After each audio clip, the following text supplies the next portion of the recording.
தோழனே, என் சகோதரனே, நாளை என் வாழ்வில் என்ன நடக்கும், நான் எதை நோக்கி செல்கிறேன், எதை நான் பெறுவேன் என்ற கல்வி யாரிடத்தில் இருக்கிறது?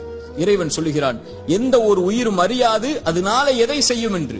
இறைவன் மேலும் சொல்லுகிறான், ஒரு செயலை நாளை நான் செய்வேன் என்று சொல்லாதீர்கள். இதுவரை இறைவன் நாடினாலே அன்றி என்ற வார்த்தையை சேர்க்காமல் என்ன சொல்ல வருகிறான்? எதிர்காலத்தை பற்றிய எல்லா கல்வியும் இறைவன் ஒருவனிடத்தில் தான் இருக்கிறது. இறைத்தூதர் ஸல்லல்லாஹு அலைஹி வஸல்லம் சொன்னார்கள், இந்த வானங்கள் பூமிகளை இறைவன் படைப்பதற்கு முன்னதாக 50,000 ஆண்டுகளுக்கு முன்னதாகவே மனிதர்களின் விதியை இறைவன் எழுதிவிட்டான்.